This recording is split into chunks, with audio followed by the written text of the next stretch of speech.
Guys, welcome to the channel. So there's so much to unpack right now. एक तो सबसे पहले यार डरीडा को लाइक क्या बंदा था, इतनी मेहनत करके कहाँ से कहाँ पहुँच गया और क्या क्या चीज़ें कर दी. I am really amazed by the work he had done in his life. So अब हम समझेंगे कि क्या था ये डीकंस्ट्रक्शन. ठीक है, तो लाइक स्टार्टिंग से करें या क्या, मेरे को समझ नहीं आ रहा. फर्स्ट ऑफ ऑल ये डरीडा है. ये बिल्कुल ऑपोजिट है. इन बंदे का नाम है Arun Mathur. He is an IAS जिसने 2G स्कैम एक्सपोज किया था.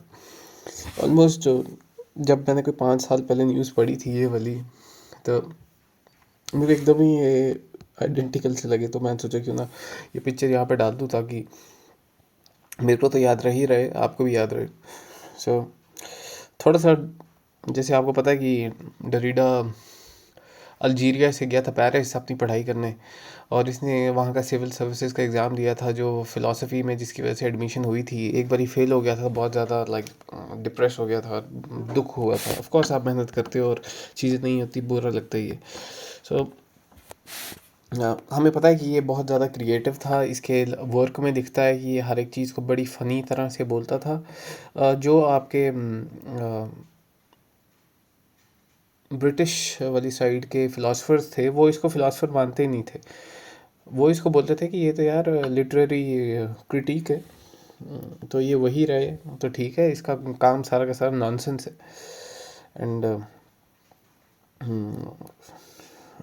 क्या हुआ था कि अराउंड 1960s ने में इस he was invited by Louis Althusser and Jean Hyppolite. अब ये इन दोनों के बारे में बाद में बात करेंगे. कौन थे, क्या थे.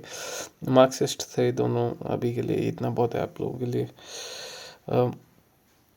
तो इसको यार एक ऐसे बोल सकते हैं कि एक यूनिवर्सिटी थी, या ऐसे बोल दो कि एक एकेडमिक इंस्टीट्यूट था जिसका नाम है इशॉल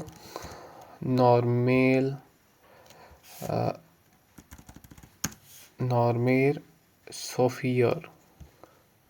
ठीक है, तो ये एक मोस्ट प्रेस्टिजियस हायर इंस्टीट्यूट है फ्रांस का. अब इसको बोलते कैसे हैं ये मुझे नहीं पता. जो भी है ये आप जाके देख लो. इकोले इकोले नॉर्मेल सुपीरियर करके एक इंस्टीट्यूट है पेरिस में. तो इसको वहाँ पे बुलाया था. फिर उसके बाद ये वहाँ चला गया. He was invited later in the year 1983. He became the director of philosophy director of studies in the philosophical institute. ठीक है, तो डीकंस्ट्रक्टिविज्म है. डीकंस्ट्रक्शन है क्या भाई? क्या एक मेथड है, क्या ये टूल है? तो इसके बारे में पढ़ते हैं, पर उससे पहले स्टार्ट करते हैं language as a basis of naming. Basic of naming इसको बोलते हैं नॉर्मनक्लेचर व्यू. ठीक है, refers to the idea that language primary function as a system of names for pre-existing concept of or things. Naming thing is a part of a general human communication using word and language. For example, Apple को Apple बोलना, house को house बोलना, ठीक है, monkey को monkey बोलना, pen को pen बोलना, टेबल को टेबल बोलना, कैट को कैट बोलना, पहाड़ को पहाड़ बोलना. तो इसको बोलते हैं नॉमनक्लेचर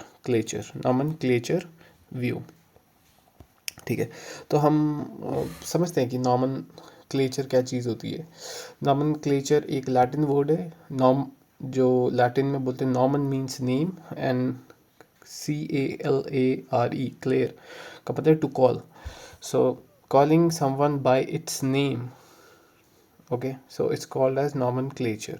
अब एम क्या था नॉमेनक्लेचर का, कि इज टू, ताकि आपकी यार ऑर्गेनाइज लैंग्वेज हो, आप लाइक इंश्योर क्लैरिटी के साथ आप बोल पाओ कि बैट और कैट और मंकी एंड डोंकी के बीच में फ़र्क, मेल फीमेल के बीच में फ़र्क समझ पाओ, ठीक है, आपकी कम्युनिकेशन बेटर हो. तो ये नॉमेनक्लेचर व्यू है लैंग्वेज का. Calling someone by its name in organised rule based view is called as nomenclature. इससे क्या होता है, इससे आप अच्छा सोच पाते हो, क्लासीफाई कर सकते हो लाइक कैटेगरीज ऑफ वर्ड के बीच में, for example cat, bat, rat, hat, okay. आप अवॉइड कर सकते हो कन्फ्यूजन कि हाँ भाई कैट और बैट के बीच में डिफरेंस है, बैट और रैट के बीच में डिफरेंस है, रैट और हैट के बीच में डिफरेंस है, ठीक है. कम्युनिकेशन इफेक्टिवली होता है इससे. तो डरीडा जो था एक पोस्ट मॉडर्निस्ट था. पोस्ट मॉडर्निस्ट क्या होता है, व्हाट इज़ पोस्ट मॉडर्निस्ट, इसके बारे में मैं आगे बात करूँगा. सबसे पहले आप मेरी पिछली वीडियो देखो जिसमें मैंने डरीडा के बारे में बताया हुआ है कि डरीडा की कैसी लाइफ थी, कहाँ कहाँ गया, ताकि आपको थोड़ा सा आइडिया लग जाए. एक मैं प्लेलिस्ट टाइप की कोशिश करूँगा कि बना दूँगा, ताकि इजी रहे आप लोगों को समझना कि क्या क्या चीज़ें हो रही हैं एंड क्या किन किन चीज़ों के बारे में मैं बात कर रहा हूँ. ऐसे बोल सकते हो कि डरीडा एक लैंग्वेज का डॉक्टर था, जिसने डाइसेक्ट किया था लैंग्वेज को by the by various methods, and not methods, but he was really interested in understanding language uh, as as a living thing. uh, हुआ क्या था कि ये कुछ नॉन जूइश लॉज थे, तो उसकी वजह से इसको बोल दिया था कि आप भाई निकलो, आप नहीं पढ़ सकते यहाँ पे. तो इसको बहुत ज़्यादा ना धक्का लगा था उस टाइम पे. So let's start with the with the reader. Like, to name something is to give it existence in thought. तो ये नॉमेनक्लेचर होता है कि अगर आप किसी चीज़ का नाम लेते हो तो वो थॉट में कन्वर्ट हो जाता है. Names, to name something is to give it existence in thought. आपके माइंड के अंदर एक थॉट आ जाएगा और वो वहाँ पैदा हो जाएगा, ठीक है. फॉर एग्ज़ाम्पल एंशंट कल्चर में जो स्काई होता था, ठीक है, तो स्काई को के लिए ब्लू वर्ड ही नहीं होता था, उसके लिए यूज़ होता था ग्रे या फिर ब्लैक, ठीक है. तो क्योंकि ब्लू कलर नहीं होता था तो कोई कॉन्सेप्ट ही नहीं था उस चीज़ का, तो मतलब लोग ना ब्लैक ही देखते थे. फॉर एग्ज़ाम्पल आप अपने फ़ोन में जैसे अगर आईफोन आपके पास, तो अगर उसके पावर बटन को 3 बार क्लिक करोगे, डिपेंडिंग अपॉन अगर आपने सेटिंग वो रखी है कि नहीं, तो वहाँ पे एक एक्सेसिबिलिटी शॉर्टकट आता है. तो उसमें एक कलर फ़िल्टर होता है, अगर आप उसके ऊपर क्लिक करोगे तो आप देखोगे कि आपके सारे आइकन्स जो हैं वो ब्लैक एंड वाइट हो गए. अब उससे क्या हुआ है, अब आपको पता ही नहीं है कि आईफोन कैसा होता है, आईफोन में यूट्यूब का कलर कैसा है, ठीक है, कि इंस्टाग्राम पिंक कलर का है या फिर ब्लू कलर का है, या फिर जो आपका फ़ोन वाली जो क्या बोलते हैं उसको आइकन है वो ग्रीन कलर का है या ऑरेंज कलर का है. So there was no concept of blue in the ancient times. So they used to see the world as black, and they used to see the sky as black and gray, and that how. So this reflect कि अगर आपके दिमाग में concept ही नहीं होगा, कोई ऐसा नाम ही नहीं होगा, तो आपको वैसी दुनिया दिखेगी ही नहीं. फॉर एग्जांपल अगर मैं बोल दूँ कि भूत होता है, आपने भूत देखा नहीं है, ठीक है, तो आपको जो भी नियरेस्ट भूत वाला एक्सपीरियंस होगा तो आप दुनिया वैसे ही देखोगे, okay. So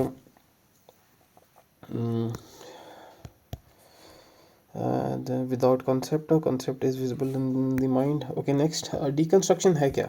there is nothing outside the text. ठीक है, ये एक डरीडा की बहुत फेमस लाइन है कि टेक्स्ट से बाहर कुछ नहीं है, जो कुछ भी है टेक्स्ट के अंदर ही है। ठीक है, नॉट अ थ्योरी। डीकंस्ट्रक्शन क्या है? एक थ्योरी नहीं है, ना एक मेथड है, ना एक टूल है। It's a way of thinking. Okay, it's a way of thinking. Reconstruction is not equals to destruction. Okay, uh, it's about unveiling the hidden assumptions, uh, oppositions, and power structures that make meaning possible in the first place. It's about unveiling the hidden structure. For example, अगर मैं अभी बोलूँ कि Rahul Yeats mango, सो यहाँ पे क्या आ रहा है? एक वो तो खा ही रहा है। ओके, राहुल है, एक इंडिविजुअल है। ईट्स का मतलब कोई एक्शन हो रहा है। मैंगो क्या है? एक एक ऑब्जेक्ट है। सो इसमें तीन सारी चीज़ें थी, तो उसमें एक्शन भी हो रहा है, वो खा भी रहा है। ठीक है, एक एक ऑन गोइंग चीज़ है। तो इसने बोला कि एक हिडन अजम्पशन है, एक अंदर ही अंदर एक पावरफुल स्ट्रक्चर है दैट मेक मीनिंग पॉसिबल, जिसकी वजह से मीनिंग पॉसिबल होता है इन दी फर्स्ट प्लेस। ठीक है, you build something new while deconstructing. आप जब डिकंस्ट्रक्ट करते हो तो कुछ नई चीज़ बिल्डअप होती है। He discovered tension in language itself. इसने देखा कि लैंग्वेज के बीच में एक टेंशन है, एक अंडरलाइनिंग कोई चीज़ है। Something already at work beneath the surface of text and culture and system. Deconstruction just give us the eye to see. ये जैसे मैंने बताया एक वे ऑफ थिंकिंग है, सोचने का तरीका है कि फॉर एग्जांपल टेक्स्ट में कुछ लिखा हुआ है, तो वो लिखा जो हुआ है वो कुछ चीज़ ऑथर चाहता है कि वो आपको बताए, कुछ चीज़ चाहता है वो ना बताए। ठीक है, और आपको कुछ चीज़ ढूंढनी भी है, तो डिकंस्ट्रक्ट करना है। कुछ हिडन पैटर्न्स हैं जो अंदर ही अंदर जो है वो टेक्स्ट के अंदर छुपे हुए हैं। अगर हम हिस्टोरिकल कॉन्टेक्स्ट की बात करें, इन द 1960s स्ट्रक्चरलिज्म का एक कॉन्सेप्ट आया था जो दिया था क्लॉड लीवर स्ट्रॉस ने। ओके, एंड और उसने बोला था कि said that language is equal to system of difference. फिर एक पोस्ट मॉडर्निज्म आए, उसमें बोला था वॉज उस टाइम क्या हो रहा था कि मैं इसकी बात कर रहा हूँ डीकंस्ट्रक्शन के बारे में। ठीक है, तो इस टाइम क्या हो रहा था कि स्ट्रक्चरलिज्म इवॉल्व हो रहा था, स्टार्ट हो रहा था। ठीक है, पोस्ट मॉडर्निस्ट आए थे, was emerging, questioning like grand narratives के बारे में बातें हो रही थी। फिर साइको एनालिसिस एक फील्ड जो थी वो आई थी through Freud and Lacan. How meaning is haunted by the unconscious. Okay, तो इसने वो आइसबर्ग थ्योरी दी थी फ्रॉइड ने। फिर फिलोसोफर्स वगैरह आए थे जैसे हाइडिगर, तो वो बीइंग के बारे में बात कर रहा था। लिटरेसी में भी बड़ी सारी चीज़ें हो रही थी। तो लाइक वो जो literacy was searching for new method of interpreting text beyond authors intent. Author जो था वो लिख लेता था अपने अपने लाइक कुछ भी टेक्स्ट होगा उसके बारे में, या फिर कोई नई चीज़ होगी उसके बारे में। तो लोग जो थे ना वो इस खोज में लग गए थे, लिटरेरी क्रिटिक, कि हम ढूंढे तो सही कि यार इन्हें लिख तो दिया, पर अंदर ही अंदर टेक्स्ट में भी तो कुछ चीज़ें छुपी हैं। फॉर एग्ज़ाम्पल फ्रेडरिक नीजा ने क्यों विल टू पावर के बारे में ही क्यों लिखा? और भी कई चीज़ें हैं जो टेक्स्ट के नीचे छुपी हुई हैं। क्या वो विल टू पावर है, या वो कहीं ना कहीं अपने आप को पावरलेस फील करता था तो लिखी है? या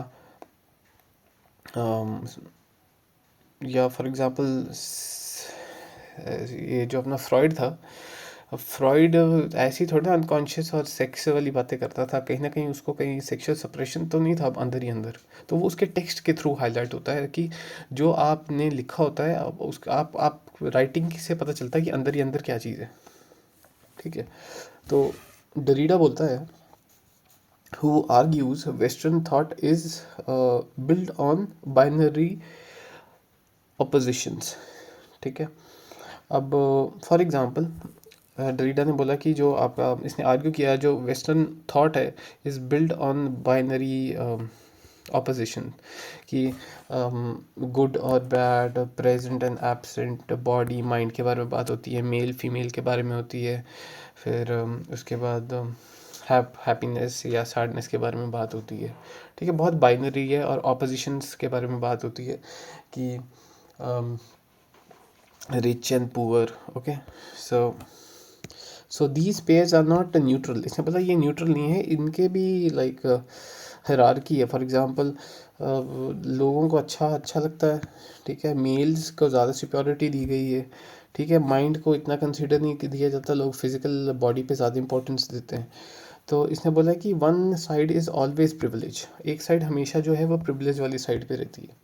फिर इसने एक कॉन्सेप्ट दिया जिसको बोलते हैं डिफरेंस, ओके।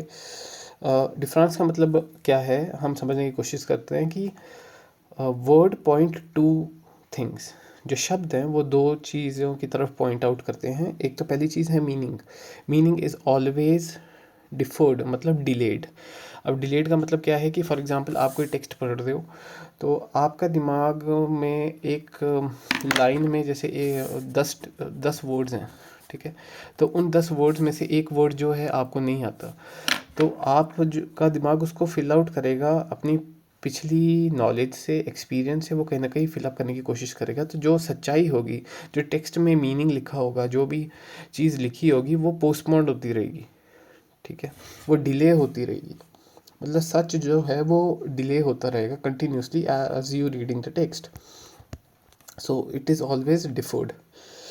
इसका मतलब ये है कि you can never arrive at a stable final meaning, कि आप कभी भी एक स्टेबल फाइनल मीनिंग की तरफ नहीं पहुंच पाओगे। मीनिंग इज़ ऑलवेज शिफ्टिंग, हमेशा जो है, जो भी आप सेंटेंस का मीनिंग बनाओगे या जो भी लाइक पैराग्राफ का मीनिंग बनाओगे, वो हमेशा ही पोस्टपोन्ड होता रहेगा, ऑलवेज शिफ्ट होता रहेगा। फिर इसने बात किया था कि words refer to other words. जो आपका पहला वर्ड होगा वो पिछले वर्ड को रेफर करके आगे वो होगा। For example what is general semantics. तो व्हाट मतलब क्या, इज़ क्या होता है, जनरल जनरल मतलब क्या, सेमेंटिक्स मतलब क्या क्या। तो वो पीछे पीछे वाले वर्ड्स के साथ कुछ ना कुछ रेफर करता है उसको। Not to same fixed truth outside language, ठीक है। Words refer to the other words, not to the some fixed truth outside the language, ठीक है। फिर दूसरी बारी ये थी कि मीनिंग की ट्रूथ जो है वो चेंज होता रहता है, डिले होता रहता है और शिफ्ट होता रहता है। दूसरा कॉन्सेप्ट जो डिफरेंस में इसने बात किया वो ये था कि meaning arises only through difference, ठीक है। ये डिफरेंस की वजह से ही मीनिंग आता है, नॉट थ्रू एनी एसेंस। किसी एक प्रॉपर कोई बात कर दी उसकी वजह से नहीं होगा, ठीक है। Think of language as a web, एक मकड़ी के जाली की तरह। आप फॉर एग्जांपल, मैं अभी ऐसे बना देता हूँ कि ऐसे करके कुछ है,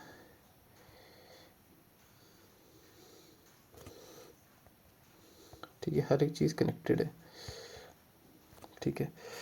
think of language as a web, pull a thread and the entire network vibrates. जैसे अगर इस आपको नहीं समझ आएगा, इसको अगर खींचोगे या कुछ भी करोगे तो पूरा का पूरा हिलेगा, ठीक है। तो लैंग्वेज भी ऐसी है कि एक वर्ड से ही नहीं होता। The meaning arises only through the difference, ठीक है। कि इसका इसके साथ होगा, इसका इसके साथ होगा, इसका इसके साथ होगा, इसका इसके साथ होगा, ठीक है। तो ये एक वेब की तरह ये चल रही है चीज़, ठीक है। नेक्स्ट है there is nothing outside the text. बहुत फेमस लाइन है इसकी कि there is nothing outside the text, की टेक्स्ट के बाद कुछ नहीं। अब इसका मतलब क्या है, इसका मतलब ये है कि it does not mean realistic, really does not exist. इसका मतलब ये नहीं है कि रियलिटी जो है वो एग्जिस्ट नहीं करती, ठीक है। रियलिटी वही, अगर हम इस पॉइंट को कनेक्ट करूँ मैं हाइडिगर के साथ, तो ये बीइंग की बात कर रहे हैं। It means that everything we know about reality is mediated through language, ठीक है। कि अगर हम कुछ भी बात करें, if it means that everything we know, कि जो भी हम जानते हैं इस रियलिटी के बारे में, is mediated through language, language के थ्रू मीडिएट होती है। Even science, religion and philosophy. Next, logocentrism, ठीक है। लोकोसेंट्रिज्म क्या है? डरीडा आर्ग्यू इज लोकोसेंट्रिक। लोगोसेंट्रिक का मतलब क्या है? इट एज्यूम्स लोगोस, ठीक है। लोगोस का मतलब है, इसने बोला है जो प्राइमरी चीज़ होती है उसको बोला है इसने logos, speech, reason and presence. जो सेकेंडरी और डेंजरस चीज़ के बारे में बोला है वो बोला है writing, difference and absence. Deconstruction reveals this. Deconstruction जो है रिवील करती है क्या? कि what if writing traditionally seems as derivative actually reveals the crack in the whole edifice of meaning। ठीक है, अब इसका मतलब क्या है? इसका मतलब ये है कि क्या पता कि स्पीच में ही सच्चाई छुपी हो, है ना। अ, अब इसका मतलब ये है traditionally people thought speech was original and most true form of language. पहले माना जाता था कि जो स्पीच है वो ओरिजिनल है and most true form of language, while writing was just a copy और shadow of speech, something less important, कि जो लिखा हुआ है वो ज़्यादा ज़रूरी नहीं है। बट डीकंस्ट्रक्शन ने चैलेंज किया इस आइडिया को, जिसने बोला कि what if language isn't secondary at all. Deconstruction ने बोला कि क्या व्हाट इफ़ लैंग्वेज जो है सेकेंडरी नहीं है। What if writing actually show us that meaning is not fixed और stable, that the whole system of language is full of contradictions and uncertainty. So instead of thinking writing is just a copy of speech, deconstruction flipped the idea। इसने बोला कि क्या पता सब कुछ जो है पता चल जाए हमें राइटिंग में ही। तो डीकंस्ट्रक्शन ने फ्लिप कर दिया इस आइडिया को। Writing actually might help us see that the way we create meaning in both speech and writing is never fully solid, it's always has crack. क्या पता हमें राइटिंग के थ्रू ही समझ आ जाए कि जो हम मीनिंग बनाते हैं अपनी स्पीच में या फिर राइटिंग में he is nearly is never fully solid, कि ये सॉलिड नहीं है, क्या पता कोई ना कोई क्रैक है। तो deconstruction says writing can expose the hidden problem in how we understand meaning itself. कि डीकंस्ट्रक्शन हमें हेल्प आउट करता है in expose the hidden problem, वो प्रॉब्लम को ढूंढने में, in how we understand meaning itself. ठीक है, so how does like deconstruction work? तो डीकंस्ट्रक्शन काम कैसे करता है? ठीक है, अब जैसे मैंने बताया कि ये एक मेथड नहीं है, कोई टूल नहीं है, कोई सिस्टम नहीं है, it's a way of thinking. तो इसमें ये है read against the grain, reading against the grain. अब रीडिंग अगेंस्ट द ग्रेन मतलब क्या है? कि critical strategy where you actually question the assumption, values and dominate narrative in a text. कि आप क्वेश्चन करोगे कि जो ऑथर ने लिखा है वो क्या लिखा है, उसकी वैल्यूज़ को, dominate narrative in the text की क्या बोला जा रहा है, निचली बात क्या है, फाउंडेशन क्या है, स्ट्रक्चर क्या है। ठीक है, instead of accepting them as face value, जो भी वो बोल रहा है उसको धड़ाई धड़ एक्सेप्ट नहीं करना। ठीक है, क्वेश्चन करना हर एक चीज़ को। Reading a text not just for what it says but also what it hides, क्या चीज़ छुपाई जा रही है टेक्स्ट में, ओवरलुक्स, किसकी तरफ ज़्यादा ध्यान दिया जा रहा है, और किस चीज़ को टेकन फॉर ग्रांटेड लिया जा रहा है। इसको बोलते हैं डीकंस्ट्रक्ट करना, समझना, तोड़ना नहीं, डीकंस्ट्रक्ट करना। ठीक है, जैसे डीअसेंबल करना। इसमें बात हो रही है, फॉर एग्जांपल अगर हम डीकंस्ट्रक्शन की बात करें तो ये चीज़ डरीडा करता है। Post colonial criticism, Edward said. ठीक है, फेमिनिस्ट रीडिंग में चैलेंज करी जाती है कि male centric views. Marxist criticism में बात होती है एक्सपोजिंग क्लास आइडियोलॉजी। ठीक है, तो let's continue with how does deconstruction work, how it unfolds. Okay, step 1, क्या चीज़ करनी चाहिए, identify a binary and hierarchy, ठीक है, स्पीच ओवर टेक्स्ट, ठीक है, मैन ओवर वुमेन, ये एक एग्जांपल की तरह दे रहा हूँ मैं कि हायरार्की कहाँ कहाँ पे होती है। फॉर एग्जांपल मैन वुमेन की बात करी जाए तो समझ लेना कुछ ना कुछ है यहाँ पे, ठीक है। ऑपोजिशन की बात करी जाए तो आप समझ लेना कि ये एक वन साइडेड बुक है या टू साइडेड बुक है, डिपेंडिंग अपॉन किस चीज़ को इंपॉर्टेंस दी गई है, ठीक है। स्पीच ओवर राइटिंग, ठीक है, ज़्यादा एम्फोसिस अगर कोई करेगा कि हाँ मैं इसमें स्पीच थी, ये ट्रांसलेटेड है, तो उस चीज़ को समझना। Show how the privilege term depends on the prevailed on. For example, short speech only has meaning because of the structure of writing. For example, signs, difference, ठीक है, absence, इसके बारे में बात की गई है, dominates internal contradiction. स्टेप 3 क्या है कि a text often undoes itself. It says something but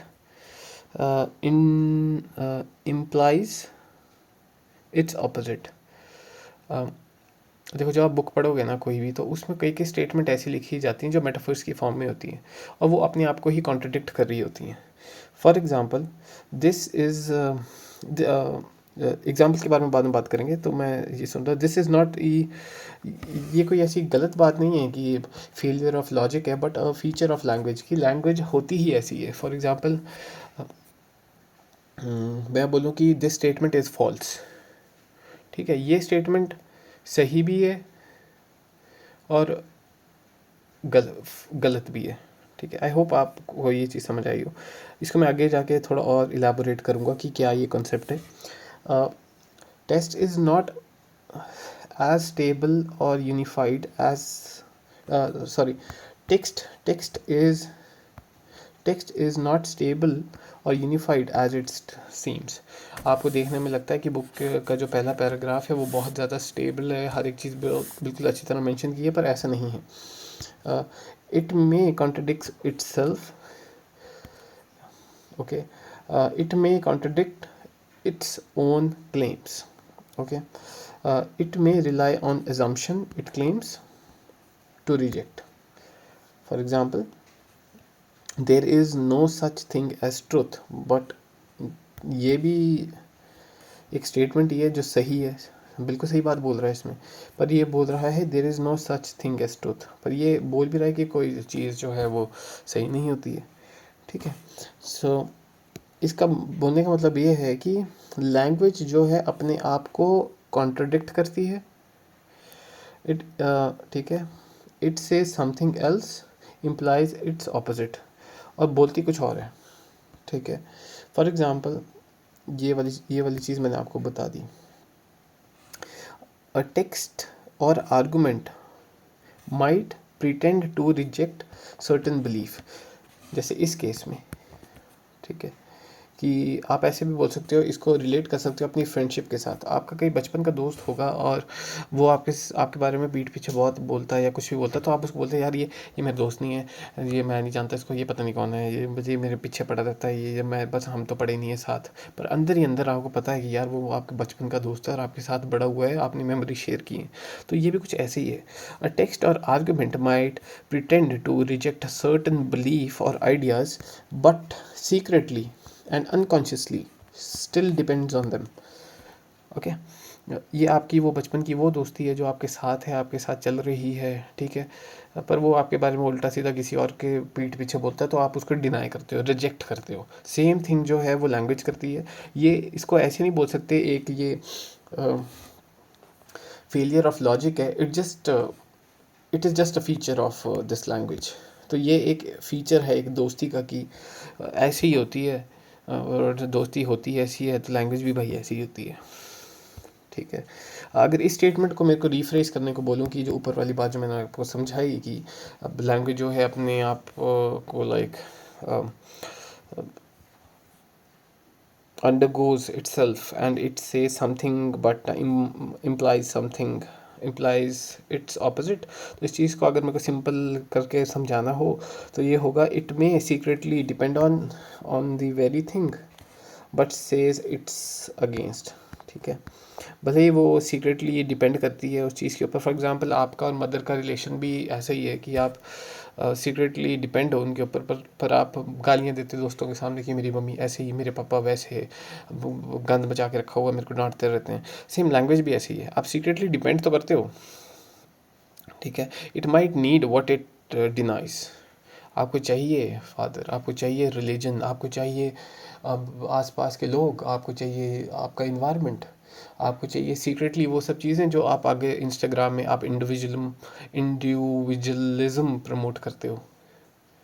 ठीक है, आपको चाहिए ये रिश्ते, ये दोस्त, ये वो बातें जो आप बोलते हो कि वो शैडो जो सिगमंड फ्रॉइड बोलता है कि हम कार्ल यूंग बोलता है शैडो जो हम अपने अंदर छुपा लेते हैं, अपने अंदर डाल लेते हैं और हम किसी के सामने वो दिखाते नहीं। शैडो वो चीज़ है जो आप लोगों से छुपाते हो पर अंदर ही अंदर वो आपको खाती है, क्योंकि आपको पता है कि आपके साथ कुछ गलत हुआ था और आप उसको सोसाइटी के सामने ऐसे करते हो जैसे छोटा बच्चा हो, गिरने के बाद उठ जाए और बिल्कुल नॉर्मल बिहेव करे, पर अंदर ही अंदर वो शैडो होती है। तो it might you may say it might need what it denies. Okay, next, deconstruction and literature.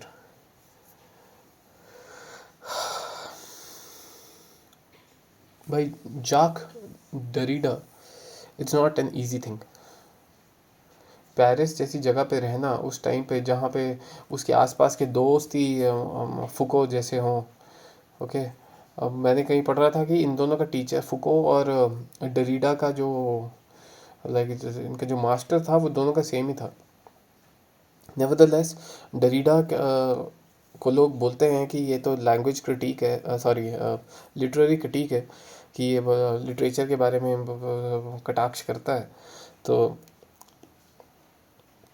Like let's continue. Okay, so literature के टेक्स्ट जो होते हैं ना are the perfect example of deconstruction. Like if you really want to do the deconstruction, I would recommend you to read Hamlet, to grab Dostoevsky, to buy books related with any literature, भले वो मुंशी प्रेमचंद ही क्यों ना हो या फिर दिनकर की books ही क्यों ना हो, at least you would know how to deconstruct something.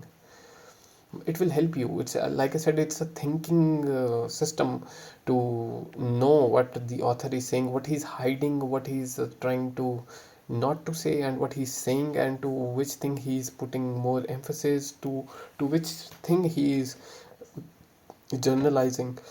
Okay, तो वो लिटरेचर से ही आपकी वो पेनी होती है।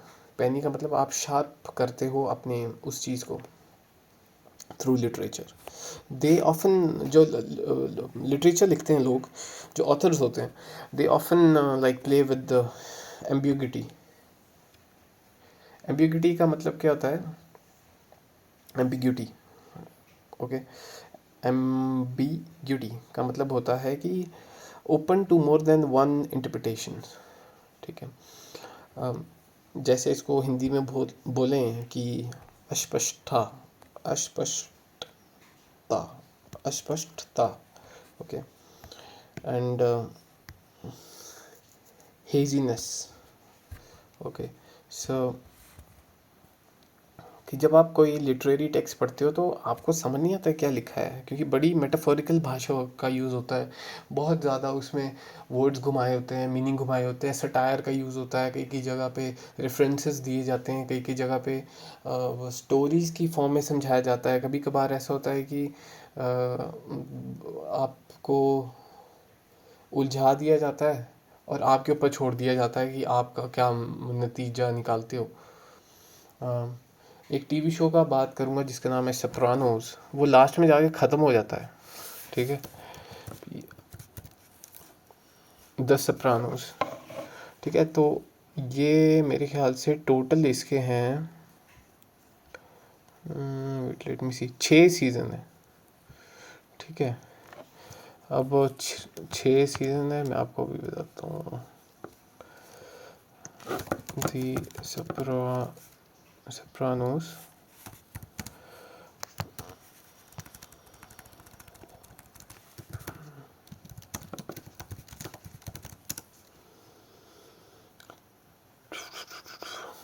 टोटल जो हैं इसके 86 एपिसोड हैं और 5 सीजन हैं। यानी कि अगर हम एस्टिमेट करें तो ये 4730 मिनट्स लगेंगे इसको, मतलब कि 78 आवर्स लगेंगे, यानी कि 3 पूरे दिन लगेंगे अगर आप नॉन स्टॉप देखोगे तो। Overall 79 hours. ओके, तो ये जो है टीवी शो देखने के बाद लास्ट में एकदम ब्लैंक स्क्रीन आ जाती है। अब आपके ऊपर है भैया, आप क्या, आप कोई अस्पष्ट कर देता है ये टीवी शो। सेम लिटरेचर भी ऐसी करती है कि आपको हेजीनेस की तरफ फेंक देती है कि ब्रो ना, हे यू गो, आपके ऊपर है।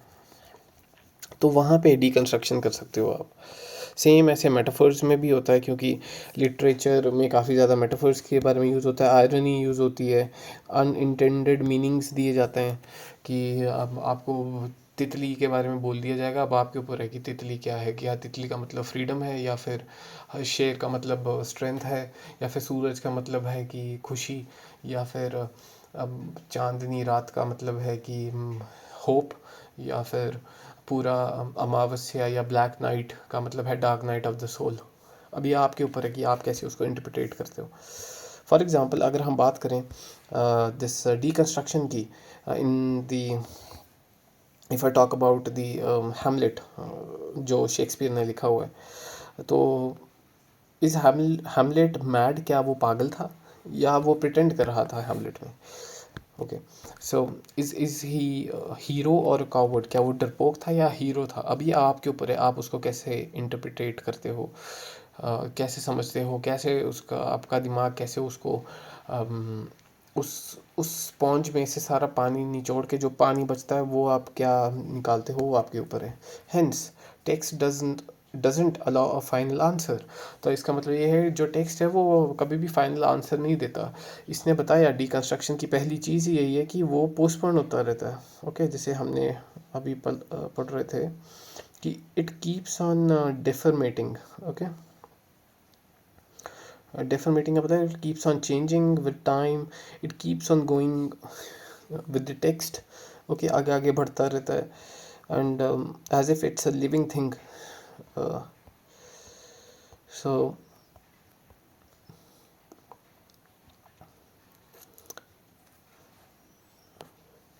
hence text doesn't allow a final answer। तो इसका मतलब ये है, and that's the point of this deconstruction। ठीक है, every uh, every interpretation opens a new gate। आपने जिस तरह से वो टेक्स्ट के बारे में समझा, उसको क्रिटिक किया अपने हिसाब से, उस जो भी कंक्लूजन आपने निकाला, ठीक है, जो भी जिस तरह से भी आपने वो इंटरप्रिटेशन की आपकी, उसने एक नया दरवाज़ा खोल दिया। ठीक है, अब आप उसके अंदर जाओ और देखो क्या मिलता है, क्या निकलता है। रीडिंग, दस रीडिंग बिकम्स इन्फिनाइट। आप पढ़ते रहो, फिर पढ़ते रहो, पढ़ते रहो, पढ़ते रहो, पढ़ते रहो, पढ़ते रहो। Okay, not because meaning is meaningless, but because it's endlessly deferred. Deferred का मतलब कि वो कंटिन्यूसली ही आगे बढ़ता रहेगा। टेक्स्ट को पढ़ो क्योंकि ऐसे नहीं कि उसमें कोई मीनिंग नहीं है, इसलिए पढ़ो क्योंकि उसमें जो सच्चाई है वो आगे है, और आगे है, और आगे है, और आगे है। ठीक है, it's postponing with every word you read. Okay, so the example of, अगर हम बात करें, एक छोटा सा मैं यहाँ पे स्क्रीनशॉट अटैच किया है ताकि मैं ये जो कुछ भी मैंने पढ़ा और समझा, इसको मैं कहीं ना कहीं जाके आपको समझा पाऊँ, एक छोटा सा कंक्लूड कर पाऊँ। तो ये भाई मैंने लिया है, रेफरेंस दूंगा स्टैनफोर्ड। स्टैनफोर्ड का प्लेटो के बारे में कुछ है, आप यहाँ पे जाके पढ़ सकते हो। ठीक है, तो ये वहाँ से मैंने लिया है।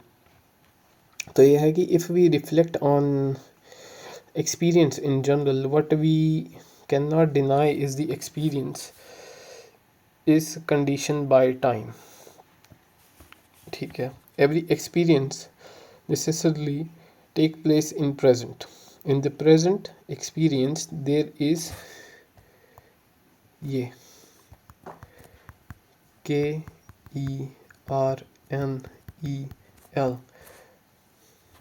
और पॉइंट ऑफ नाउ। अब ये जो पहली लाइन है इसमें बोलने का मतलब है कि हम एक्सपीरियंस करते हैं कोई भी चीज़, वो करते हैं अभी प्रेजेंट में। ठीक है, वो जो प्रेजेंट होता है, जैसे हम बुक पढ़ रहे होते हैं तो अभी हम बुक में अभी प्रेजेंट में हैं, आप ये वीडियो देख रहे हो आप अभी प्रेजेंट में हो। उसने इस प्रेजेंटनेस को, इस टाइम को, जो आप ये चीज़ अभी समझ रहे हो, जो आपका मीनिंग अभी इस टाइम पे यहाँ पे है, उसको इसने ये चीज़ बोली है, कार्नेल। ठीक है, what is happening right now is a kind of event. ये एक तरह का एक इवेंट है, different from every other now I have ever experience. आपने ये जो अभी इस टाइम पे ये जो चीज़ एक्सपीरियंस कर रहे हो, ये बाकी इवेंट की तरह नहीं है, ये एक नया इवेंट है। Like as if the consciousness is always changing. Okay, yes, also in the present I remember the recent past and I anticipate what is about to come, what is about to happen. और हाँ, आप also in the present, आप ये जो अभी आप जो ये मीनिंग निकाला, ये जो अभी आप समझ रहे हो, ये जो आपने जो भी कुछ निकाला है, ये आपको याद है कि आप पास्ट में, I remember the recent past की हम पहले भी ये वाली चीज़ पढ़ रहे थे, ऊपर हम ये सब कुछ डिस्कस कर रहे थे। ठीक है, डिफरेंट और साथ आप ये अभी प्रेजेंट में भी हो, आपको ये भी पता है कि हमने पीछे क्या पढ़ा हुआ है, अब आप एंटिसिपेट भी कर रहे हो what is about to happen. ठीक है, this often happens when you keep on reading multiple books for longer period of time. आपको पता है कि आप कहाँ से आए हो, किस लिटरेचर को पढ़ के आए हो, किन सब्जेक्ट्स को पढ़ के आए हो, कहाँ पे हो, किस मेंटल स्टेट में हो, कहाँ क्या क्या चीज़ें देखी हैं। This is a short version of life itself. The memory and the anticipation consist in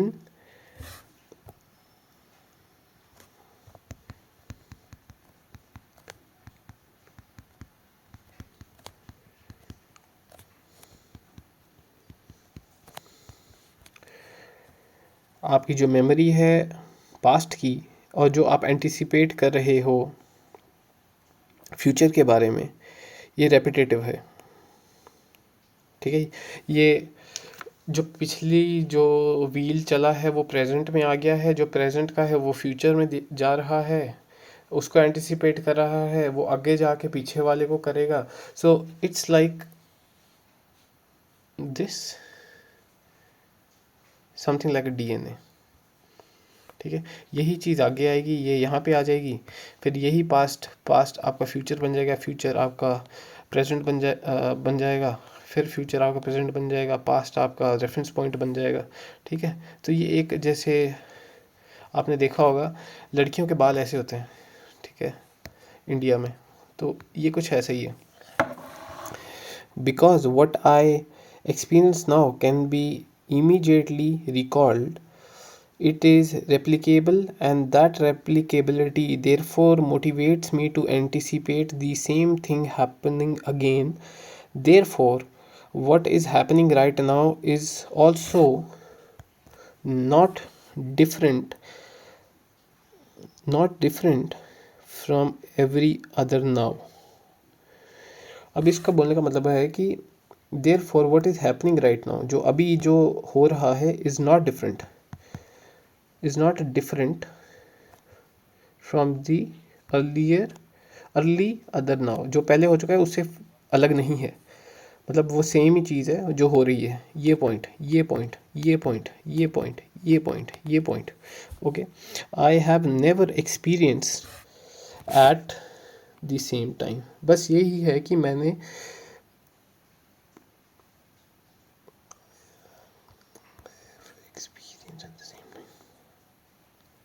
I have ever experience, ये जो चीज़ आप जो कर रहे हो ये न्यू है। ठीक है, टाइम न्यू है सब पिछला वही चीज़। ठीक है, the present experience is an event, जो आप अभी जो एक्सपीरियंस कर रहे हो ये एक इवेंट है, it is not an event because it's repeatable. ये इवेंट इसलिए नहीं है क्योंकि ये रिपीट हो रहा है, ठीक है। This at the same time is the crux of the matter for Derrida.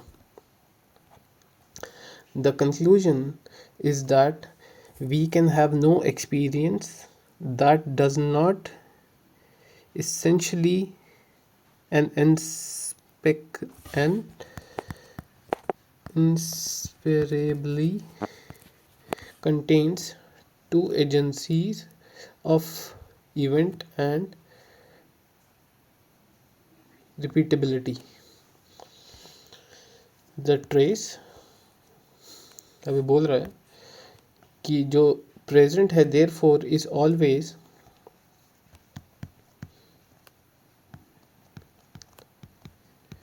complicated by non-presence.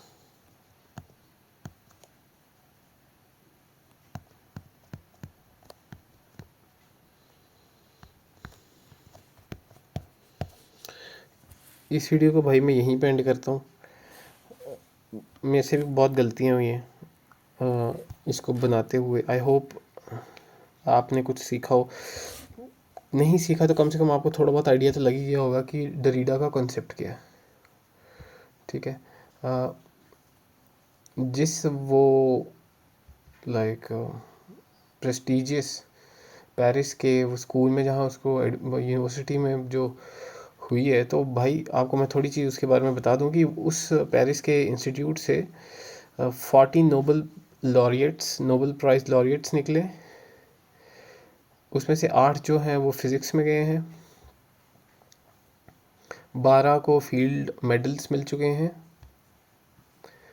Okay. और बहुत पुराना इंस्टीट्यूट है, ठीक है, तो हाईली रिस्पेक्टेड है पेरिस में। और लाइक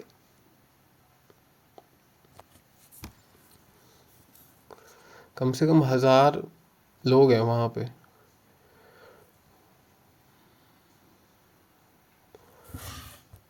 वन 794 कम से कम 231 ईयर अगो, इतनी पुरानी वो चीज़ है। तो भाई उस जगह से कोई बंदा निकला है और कुछ वो बात कर रहा है, तो ज़रूर कोई ना कोई इम्पोर्टेंस की तो होगी ही, ठीक है। आई होप आप इस डीकंस्ट्रक्शन को मेरे साथ समझोगे और आप नीचे बताना कि मैंने क्या गलती की और आपने क्या क्या सीखा। Thank you.